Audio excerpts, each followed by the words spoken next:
at 0512 hours. September 23, 1944, the Umurbrogol Mountains, Peleliu. Corporal Walter Sokolski didn't hear the round that killed Private Tomasi. He felt the spray hit his cheek first, warm, then cold in the same breath, and only after that did the sound arrive, a fraction of a second too late. Like the island itself was lying to him about when things happened. Tomasi went down without a sound. No scream, no word. Just gone, folded sideways into the coral dust with a hole through his chest plate that no rifle should have been able to make. Sokolski hit the deck and dragged himself behind a shattered limestone outcrop, breath ragged, ears ringing. 4 men left in his fire team. 4 out of the 9 who'd climbed this draw an hour before sunrise. Where? He hissed at Private Ruiz beside him. Where'd that come from? Ruiz didn't answer. Couldn't. He was staring at the hole in Tomasi's chest the way men stare at things they're going to see again in their sleep for the rest of their lives. Sokolski had been on this rock 9 days. He'd heard Arisaka rifles crack off the ridges. He'd heard Nambu machine guns chatter out of spider holes faster than a man could think to duck. He knew those sounds the way another man knew his own heartbeat. This wasn't that. This was a single shot, low and flat, that had gone through a Marine-issue flak vest, through a man's ribs and out the other side, and left a wound the size of a fist on the way out. Hold that number for a second. 1 shot. 1 man, gone, with no second chance to find cover. Somewhere up in the rock, a Japanese radio crackled, close enough that the wind carried it down the draw in broken pieces. Sokolski caught maybe 1 word in 5 of it. He'd learned that much anyway, holding a rifle on POWs back on Guadalcanal 8 months before, listening to them mutter to each other when they thought no one understood. He caught a rank. He caught the word for ready. And then, threaded through the static, a phrase he didn't recognize at all. Something that made the radio operator's voice tighten, like the man was repeating an order he didn't want to give. Sokolski didn't know what it meant yet. He would, and so would every man on this ridge, on both sides of it, before this campaign was finished. For now, all he knew was that something on this mountain was killing his men with a single shot from a weapon that had no business being on an infantry ridge. Something with a punch like an aircraft gun, fired from somewhere in 500 feet of broken coral and cave mouths that all looked exactly the same. He looked down at the bar in his hands.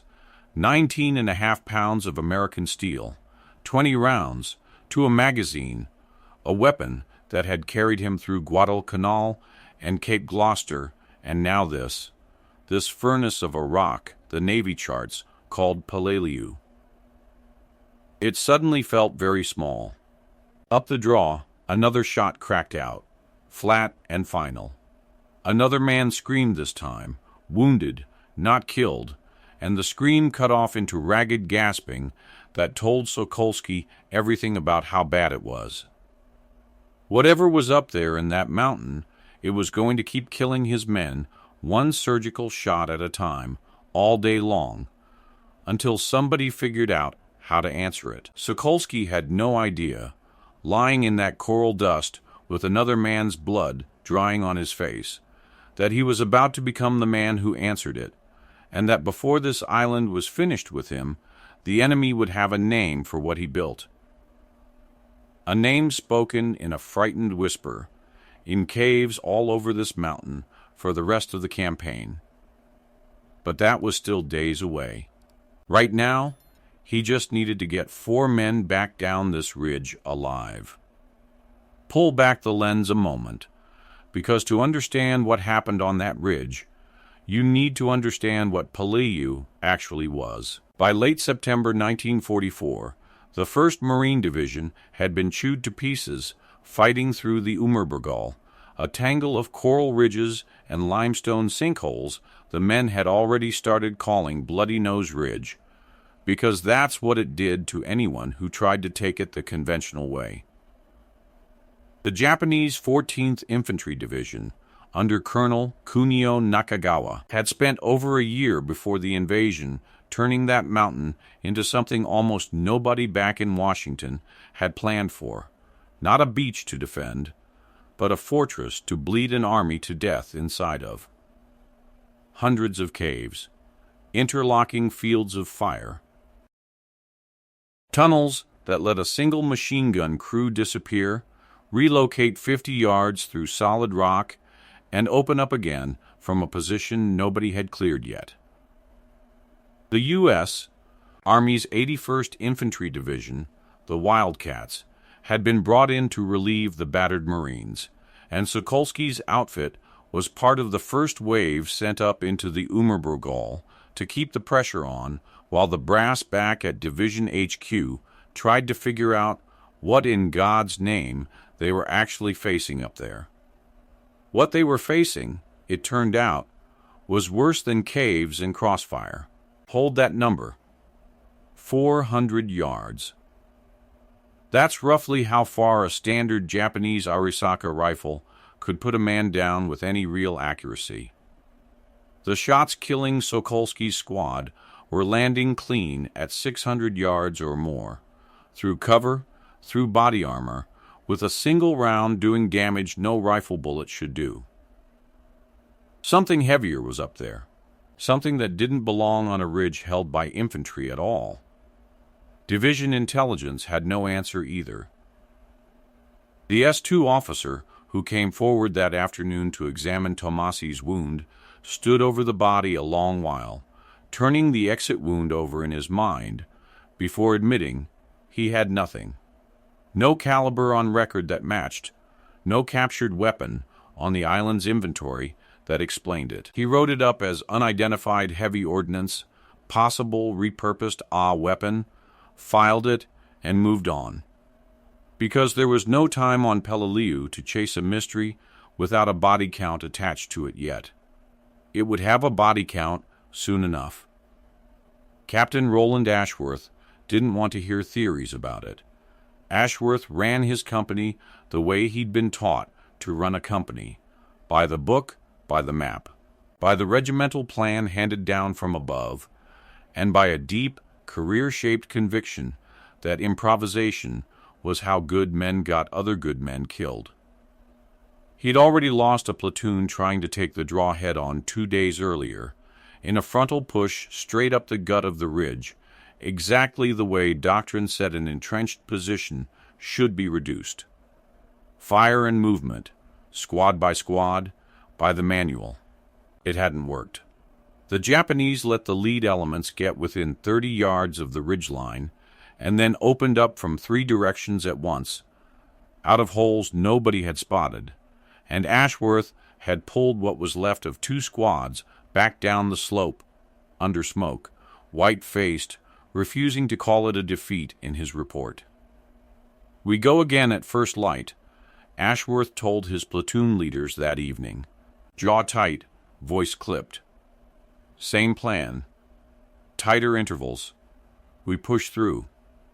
Sokolski, crouched at the back of the briefing with mud still drying on his collar, said what nobody else would.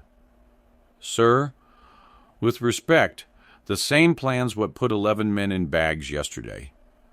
Ashworth's eyes found him across the tent. "You have a better one, Corporal?"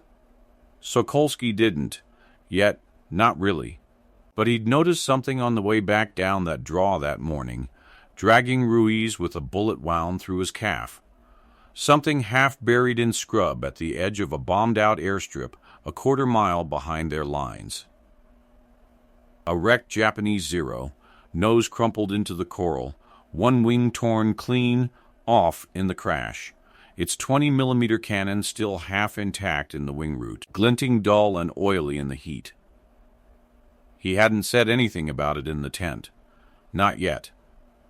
But walking out of that briefing, with Ashworth's voice still ringing in his ears, same plan, tighter intervals, Sokolski found himself thinking about that cannon instead, about what a weapon like that could do to whatever was killing his men out of those caves, if a man could just figure out how to carry it. Walter Sokolski grew up 40 minutes outside Pittsburgh, in a row house with a coal furnace and a father who fixed farm equipment for a living and hunted deer on weekends like it was a second religion.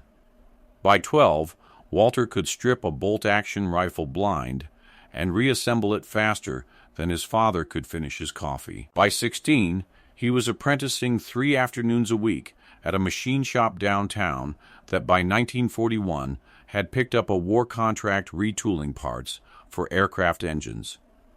That's where he learned the thing that would end up mattering more than anything else in his life, that a weapon wasn't a fixed object. It was a set of choices.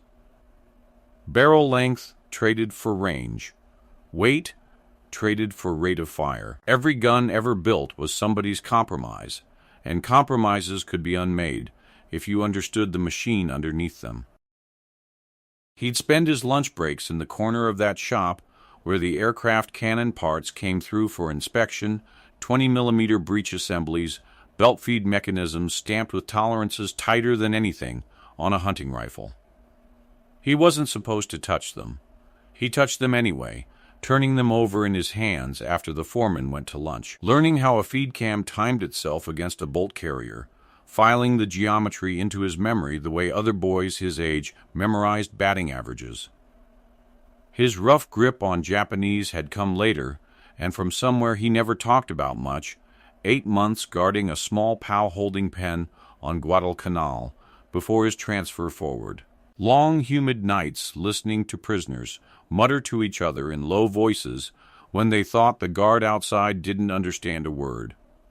He'd picked up fragments, ranks, numbers, the words men use when they're frightened, and the words they use when they're giving an order they expect to be obeyed without question.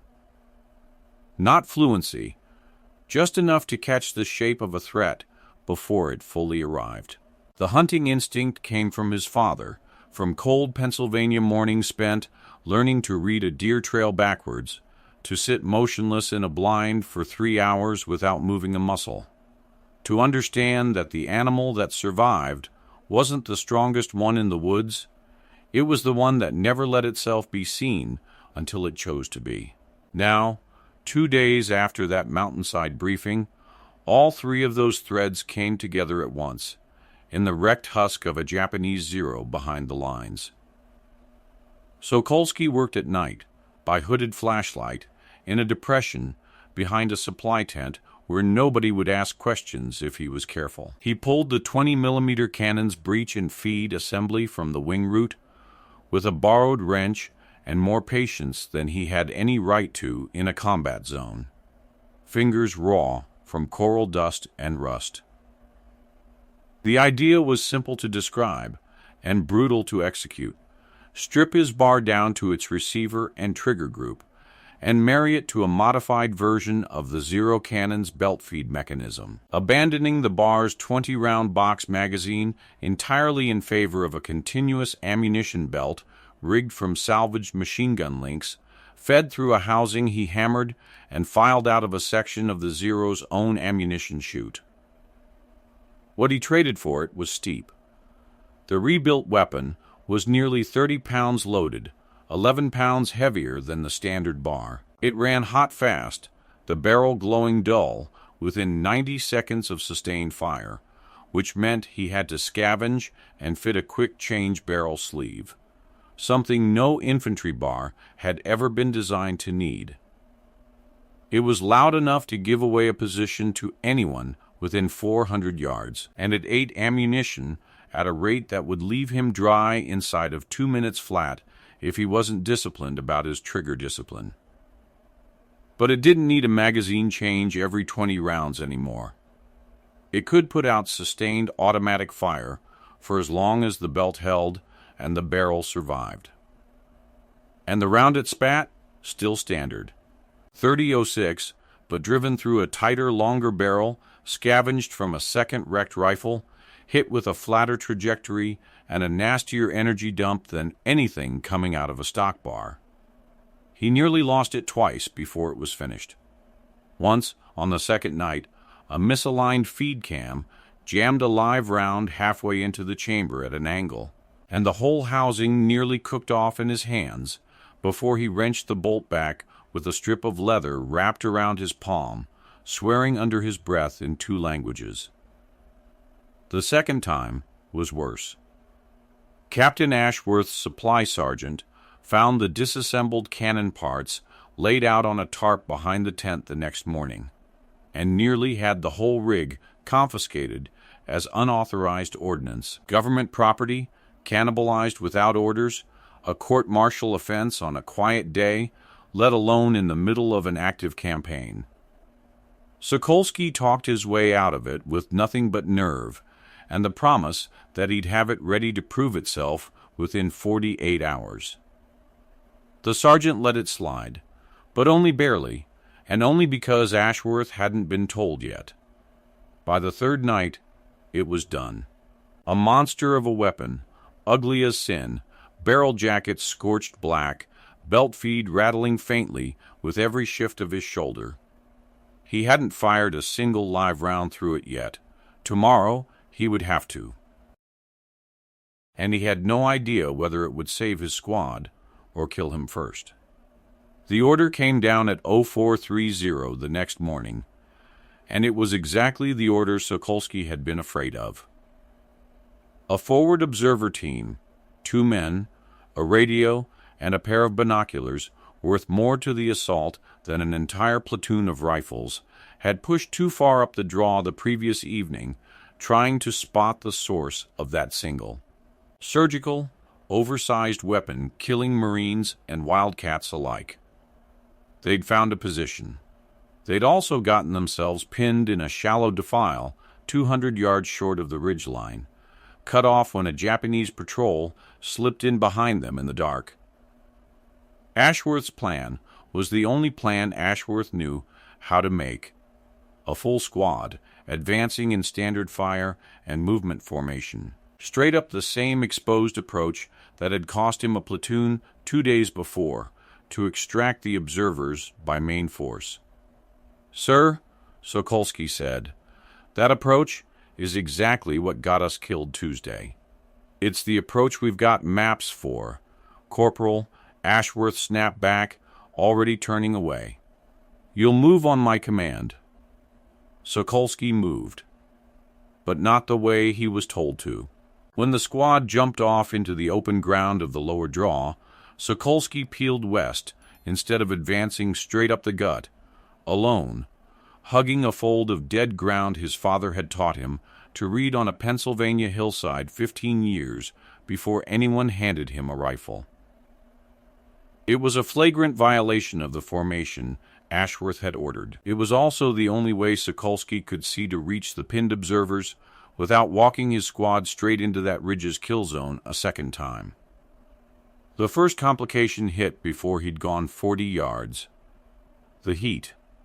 Peleliu in September sat somewhere past 100 degrees on open coral with no shade and no breeze, and Sokolski had been rationing water for 2 days already. His canteen was down to a third full. 30 pounds of rebuilt weapon hung off his shoulder like a dead man, and within minutes sweat had soaked through his collar and started stinging the cuts on his hands from 3 nights of work on that cannon mechanism. He pushed on anyway, low and slow, freezing flat against the coral every time he heard movement, exactly the way he'd frozen in a deer blind 1,000 times before. It worked, until the ground itself betrayed him. 20 yards from a jumble of boulders that looked like solid cover, his boot caught a tripwire-strung ankle high between 2 rocks, and only a flinching half-step backward kept him off the pressure plate of a buried mine wired to it. He stood there a full 10 seconds, heart-slamming, before he eased his weight back and went around the long way. That was the second kind of danger this ridge had waiting for him. Not bullets, but the ground itself, booby-trapped by men who'd had a year to prepare it. You'll want to remember that moment, because it's the last quiet 10 seconds Sokolski got that day. He reached a knot of jagged limestone above the defile, where the observer team was pinned just as a Japanese patrol, 8 men, moving with the discipline of soldiers who knew this terrain better than the Americans ever could, began working their way down toward the trapped pair from the opposite side. Sokolski caught fragments of their radio chatter on a handset one of the dead Marines from Tuesday's assault had dropped nearby, half-understood words crackling through static.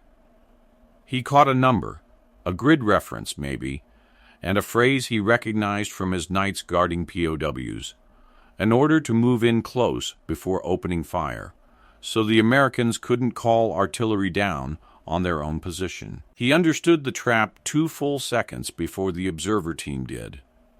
That gap mattered. He had just enough time to put 2 fingers in his mouth and give a low, sharp whistle, a hunting call, not a military signal. The kind of sound that wouldn't mean anything to a Japanese ear listening for American radio procedure, and watch one of the pinned observers' heads snap up, alert, just as the patrol broke from cover. What happened next was the first skirmish of the day, and it was close enough to be a coin flip. Sokolski didn't have the new weapon zeroed. He'd never fired it. But he didn't have a choice anymore. Either 8 Japanese soldiers were closing on 2 pinned, half-out-of-ammunition observers, and the only thing between them was a corporal with an untested 30-pound experiment and a belt of 30.006 he'd hand-loaded himself 3 nights before. He braced against the rock, sighted on the lead man, and pulled the trigger for the very first time. It worked, for about 6 seconds, long enough to cut the lead 2 soldiers down and scatter the rest back into the rocks, screaming in confusion at a sound none of them had ever heard a bar make before. Then the feed cam he'd filed by hooded flashlight caught on a misaligned link, and the weapon locked dead in his hands at the worst possible moment. The belt jammed half-fed into a housing never designed to hold it. He went to ground behind the rock with rounds chipping coral 6 inches from his skull, working the jam with bleeding fingers while the observer team screamed at him that the patrol was repositioning to flank. This was the moment everything Ashworth had warned him about could have come true. A piece of cannibalized aircraft ordnance, untested, unauthorized, failing him in the open under fire, exactly the disaster the supply sergeant had nearly court-martialed him over preventing. Behind the ridge line above, a Japanese officer watching the skirmish through field glasses lowered them slowly, frowning at what he'd just seen and not yet understood. 6 seconds of automatic fire, faster and heavier than any rifle his men had ever faced, fired from a single American soldier who'd come alone, through ground his own patrol had spent a year wiring with traps. He said nothing to the men beside him. But he made a note, in the report he'd filed that evening, that something had changed today on this slope. Something he didn't yet have a name for. Sokolski cleared the jam with 11 seconds left before the flanking element would have had a clean angle on the observer team's position. He didn't know that at the time. He just knew the feed cam finally seated, the bolt slammed home, and the rock face above him erupted in fire for the second time that morning. The squad was pinned. The observers were trapped. His weapon had nearly killed him with its own failure, and Captain Ashworth's main force was still grinding up the gut of the draw into the same fire zone that had cost a platoon 2 days earlier. There was only one way through what came next, and it meant finishing what Sokolski had started, breaking from every order Ashworth had given him, and trusting a weapon that had already tried to fail him once. The defile was a kill box, and everyone in it knew it now. Sokolski had the 2 observers behind him, one with a bullet crease across his forearm, both nearly out of ammunition. The Japanese patrol had pulled back into the rocks above, regrouping, and somewhere beyond them, up where the ridgeline cut jagged against the white morning sky, the weapon that had killed Tomasi the day before was still waiting, silent for now, but not gone. Then the radio crackled. Ashworth's voice, tight and furious, ordering Sokolski back to the main formation immediately, threatening formal charges if he didn't comply. Sokolski looked at the two wounded men behind him. He looked at the rock face above, where the patrol was already shifting position to flank, and he made the choice that would define the rest of his war. He didn't go back. He went up. This is the moment to hold on to, because what happened in the next 11 minutes is the reason Japanese soldiers on this ridge would spend the rest of the campaign flinching at a sound they'd never heard before that morning. Sokolski moved the way his father had taught him to move through a Pennsylvania hardwood forest after a fresh snow, never in a straight line, never silhouetted against the sky, always reading the ground 2 steps ahead instead of 1. He cut left through a dry wash the Japanese patrol hadn't bothered covering, because no sane attacker would expose themselves on that line. He wasn't attacking. He was hunting. He came up on the patrol's flank from a direction their interlocking fields of fire had never been built to cover. And for 3 full seconds, 8 Japanese soldiers who'd spent a year preparing this mountain to kill Americans by the dozen had no idea a single American was already inside their perimeter. 300 rounds a minute. That's 5 bullets every second. Now picture standing in front of that with no idea it's coming. He opened up at 30 feet, the rebuilt bar screaming on full automatic, the belt feed running clean this time, ammunition links spitting onto the rock with a sound like falling chains. The first 3 men went down before any of them got a shot off. The rest scattered, screaming words Sokolski half understood. Orders breaking down into raw panic, a sergeant shouting for the men to fall back toward the cave mouth above, a single voice crying out something Sokolski would hear repeated, in fear for the rest of this campaign.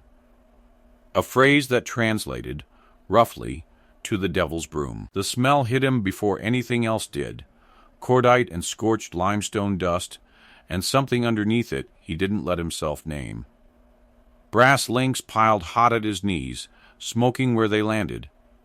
His shoulder had already gone numb from the recoil, and the barrel sleeve he'd hammered together 3 nights before was glowing a dull, ugly orange at the muzzle end, the kind of heat that would warp the rifling if he held the trigger down much longer.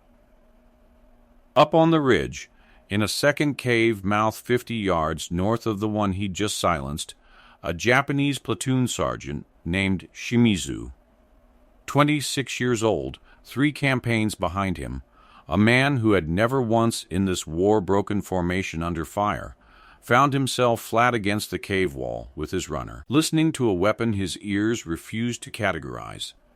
He had been told, in briefings before the landings, exactly what an American bar sounded like. 20 rounds, then a pause, then 20 more. This was not that. This did not pause. He grabbed the field telephone wired back to the command bunker and reported, in a voice he would later be ashamed of, that the Americans had brought a new automatic cannon onto the ridge, because in that moment, crouched in the dark with rock dust raining onto his collar, he genuinely believed it. It should have ended there. It didn't. A second Japanese squad, reinforcements sent down from the ridge, the moment the radio call went out, came around the rock face from the north, just as Sokolski thought he had the position cleared, and for one gut-dropping moment it looked like the fight was lost. 3 fresh riflemen, close range, and Sokolski's belt was down to its last 20 feet of links. He went to one knee behind a boulder, breath tearing in his chest, and for half a second, just half a second, He thought about the supply sergeant, about Ashworth's voice on the radio, about whether any of this had been worth what it was about to cost him. The lead rifleman of the new squad shouted something at the others, a single hard syllable, and Sokolski caught it even through the ringing in his ears. A name, not a word. Shimizu, the sergeant from the cave above, was leading this push himself, which told Sokolski something useful. Whatever had spooked that telephone report up the line, it had spooked it badly enough that an experienced Encho had come down off the ridge in person rather than send green men to die finding out the truth. Then one of the wounded observers, dragging himself up beside Sokolski with a pistol in his good hand, opened fire on the nearest rifleman and bought 2 seconds that mattered more than any 2 seconds in Sokolski's life so far. Sokolski used them. He swept the rebuilt bar across the new threat in a single burst that emptied the last of the belt, cutting down 2 of the 3 reinforcements and sending the last one diving for cover behind the cave mouth above. The same cave mouth, Sokolski realized with a cold jolt that the original sniper fire had almost certainly been coming from all along. The weapon went dry. Click! Nothing. For one terrible heartbeat, the silence on that slope was the loudest thing Sokolski had ever heard. Then, from inside the cave, a voice shouted something in a tone Sokolski had never once heard from a Japanese soldier in 9 days on this island. Not an order. A plea. A man begging whoever was in command of that position not to send him out into the open against whatever had just torn through 2 full squads in under a minute. Sokolski didn't have time to feel anything about that. He was already moving, ripping a fresh ammunition link from a dead soldier's salvaged Nambu belt, improvised, mismatched, never tested in his weapon before, and jamming it into the feed housing with hands that were shaking now, adrenaline finally catching up to him. It fed. By some mechanical mercy, after 3 nights of filing tolerances by hooded flashlight, it fed. He came up the last stretch of broken coral toward the cave mouth alone, the observer team covering his back, and put the last of that mismatched belt directly into the cave entrance in one long, sustained burst that brought down a section of the overhang and silenced whatever remained of resistance inside. When the dust settled, the ridge above the defile was quiet for the first time in 3 days. The forward observers were alive. The flanking threat was broken. And somewhere up in the rock, the surviving handful of Japanese soldiers from that position were already pulling back deeper into the Umurbrogol's tunnel network, carrying word of what had just happened, not as a tactical report, but as something closer to a ghost story, one that would spread cave to cave faster than any official communique Colonel Nakagawa's headquarters could issue. Sokolski sat down hard against the rock, weapon smoking across his knees, and didn't move for a long moment. He had no idea yet what it had cost him with Ashworth. He had no idea yet that he was alive. He just sat there, in the sudden quiet, while smoke drifted up from a cave that, an hour before, had been killing his friends, one surgical shot at a time. The official after-action report Captain Ashworth filed that week credited the extraction of the forward observer team to aggressive small unit action under fire. It did not mention a cannibalized aircraft cannon. It did not mention an unauthorized solo advance in direct violation of a standing order. Ashworth had Sokolski in his tent that same evening, and for a long, silent minute, the captain simply stood there with the after-action report in his hand, looking at the man who disobeyed him. "You could have gotten yourself killed," Ashworth finally said. "You could have gotten them killed." "Yes, sir," Sokolski said. He didn't argue the point. There wasn't one to make. Ashworth didn't write him up. He didn't recommend him for anything either, not officially, not on paper, not in a way that would ever require Ashworth to explain to his own superiors exactly how a corporal with a homemade weapon had succeeded where a full platoon, advancing exactly by the book, had failed 2 days earlier. What Ashworth did instead was quieter, and in its own way, harder for the captain to give. He stopped sending Sokolski's squad up that draw in tight formation. He started asking, before the next assault, what Sokolski thought the ground would do to them. It wasn't an apology. It wasn't even close to one. But for a man like Ashworth, it was the only kind of respect he knew how to pay. Sergeant Shimichu survived the morning, pulled back deeper into the tunnel network by 2 of his men with a graze across his scalp he'd carry the rest of his life. He never filed a follow-up correction to his telephone report about an American automatic cannon. By the time anyone above him might have asked, the story had already taken on a life independent of him, past cave to cave, soldier to soldier, growing heavier and stranger with every retelling, the way fear always does when there's no official explanation to compete with it. The Japanese side of it traveled faster and stranger. Within 2 days, interrogators working captured wounded reported that prisoners went quiet, genuinely, fearfully quiet, at any question about the American who'd come up that draw alone. One captured soldier, pressed for details, would only repeat the phrase his sergeant had screamed that morning, Akuma no Hoki. The devil's broom. He wouldn't elaborate further, no matter how the question was rephrased, and the interrogating officer noted in his report that the prisoner's hands shook for the rest of the session. Colonel Nakagawa's own dispatches back to regimental command, recovered after the campaign, described an unidentified American weapon capable of sustained automatic fire, exceeding standard infantry capability, urging caves on that section of the ridge to be reinforced and resighted. No Japanese officer ever correctly identified what it actually was. The legend grew faster than the truth ever could have. A single American soldier, a weapon nobody could name, a sound that meant a position was about to be erased. Sokolski carried the rebuilt bar for the rest of the Peleliu campaign and into the fighting beyond it, refitting the feed mechanism twice more as parts wore down, teaching 2 younger replacements in his squad, green kids barely out of basic training, how to read dead ground the way his father had taught him on a Pennsylvania hillside, how to freeze and listen instead of pushing forward blind, how to catch the shape of a threat in a few broken words of enemy chatter before it ever became a fight at all. He never called it a lesson.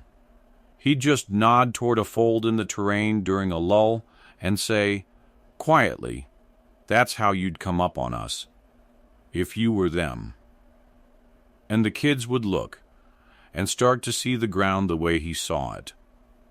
What the weapon cost him never fully showed on the outside.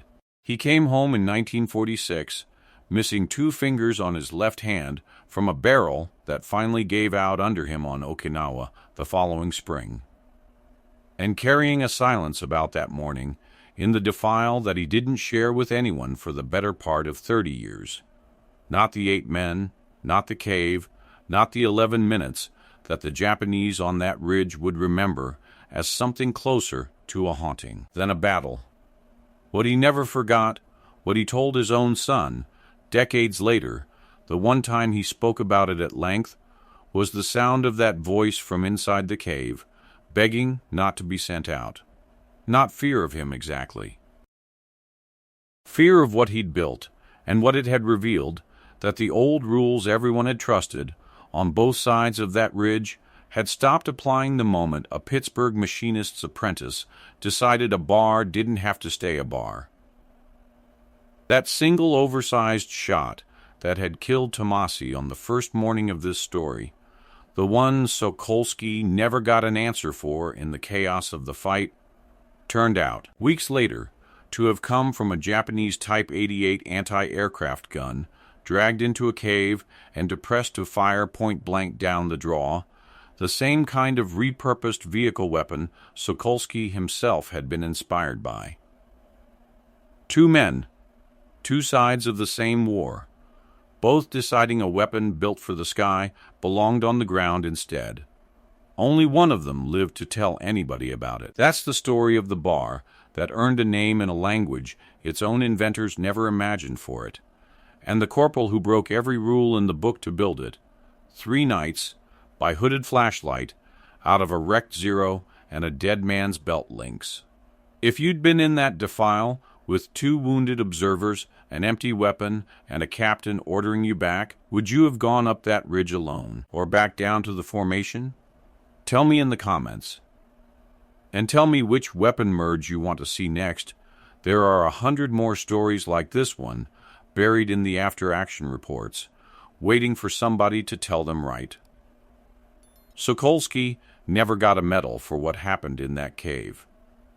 He didn't need one. The men who were there already knew.